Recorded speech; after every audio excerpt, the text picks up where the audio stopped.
Hi everyone, today I want to talk about the Venus, how we can connect with Venus in our chart. And okay, let's start with who I am. My name is Iram Salan and I'm giving a session people almost 5 years.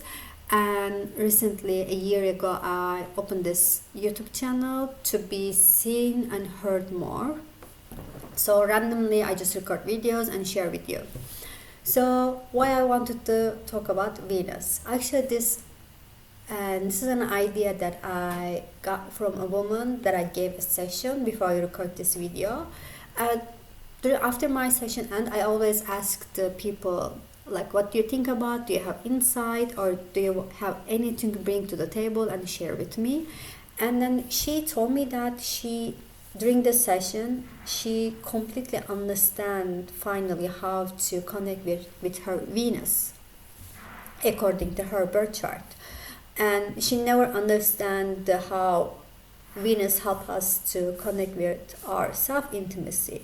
So I was like, you're not wrong, because a lot of the internet content actually is just only promotes the Venus as help you to turn into desirable human being that everyone welcome. But I told her like it's not the main actually the spirit of this planet in your chart. The Venus basically help us according to my belief and the data that I get from the session from people. I always see and look the Venus as a help us to connect our self-intimacy. It's actually Venus for me in our chart is the concept of self-intimacy.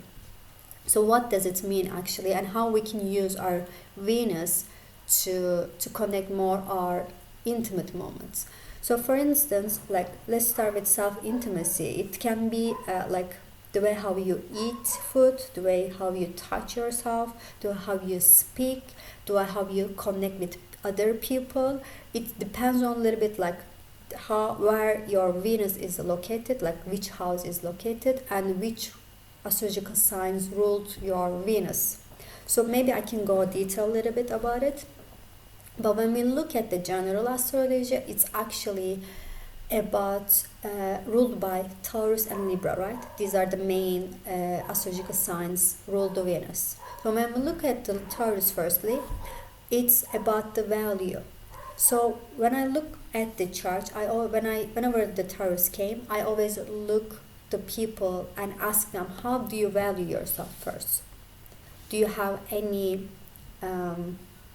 criteria? Like some people really like to eat good food. Some people really like to see a good places. This kind of a small tricks that gave them a value.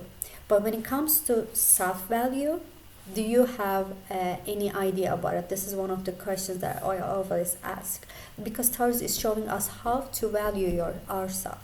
On the other hand, Libra is ruled by the 7th house and also is about the partnership. It can be a romantic or not, but it's more about how you connect with the second person, how you can connect with people around you. The people mirror you. That's why it's more about the concept of justice. And I also ask people, do you put the inner justice into the center when you connect with someone? Because we always heard like a lot of people, I always heard that they describe themselves, I'm people pleaser. My needs is not priority in my life. I always priority the other people's needs. Could be my family, my friends, my partners. So this is actually give us inspiration how you look your Libra in your chart, because it's showing us how you can express your inner needs, inner values to people around you, to people mirror you, what kind of relationship you have in that sense. So when we combine these two astrological signs and their really basic characteristics, it's actually giving us the concept of self-intimacy. That's also one of the reasons that I wanted record this video, because I see recently a lot of videos that describe Venus, especially for women, because the main target is woman in astrology, and I can understand that.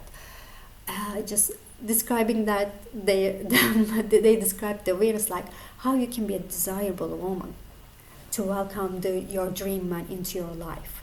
Now look at your Venus sides, how you can wear clothes, what kind of clothes or what kind of color you should wear on to make yourself desirable. It can be understandable because everyone loves to be loved. No, I never saw someone to express themselves, I don't care about love. It's the main inner core of human being. But I don't believe that that's the spirit of Venus. And in that sense, I believe that the Venus actually showing us to become connect our self-intimacy, how you can intimate yourself, how you can feel yourself, how you can touch yourself, how you can talk yourself without having anyone, without surrounding people. When you're alone or not doesn't matter. But how you can be self-intimate. Do you have a right to give yourself pauses when you feel overwhelmed? Do you have a courage to speak louder when everyone around you making decision for yourself? Do you have any what kind of self-image to yourself? Do you judge your bodies? Do how your body looks like? Like for instance, a couple of days ago, I joined the ballet dance workshop, Oriental. So there was a woman during the class. She always mentioned about how her body actually cannot dance, cannot move. This is actually showing us a low Venus. She has a low Venus signs. She has no self-intimate moment because we were just looking at the mirror and we're just having fun during the workshop. But she was so into her masculine energy that she wants to control everything, even the way how her body moves. So when I looked to her, I was like, there should be something about her in her Venus signs, because she was so judge to herself. She was so judgmental to herself. So it's actually showing us from her. It showed me that she cannot able to connect her self-intimate moment, because this is like belly dance workshop. You have to move your hips, you shake a little bit body. It's really really good practice to be able to connect with your body.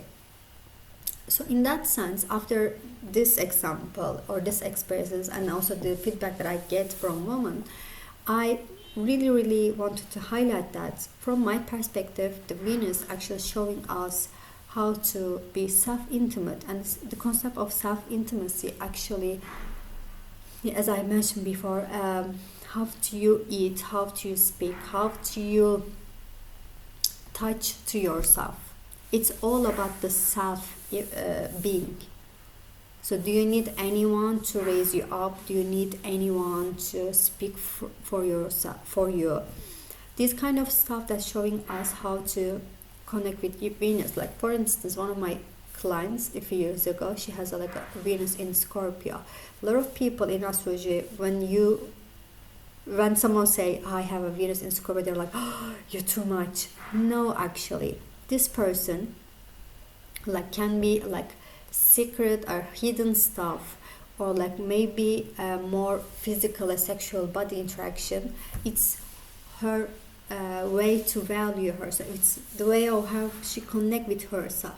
It's actually showing us that it's not about this sexomaniac or something, or sexaholic.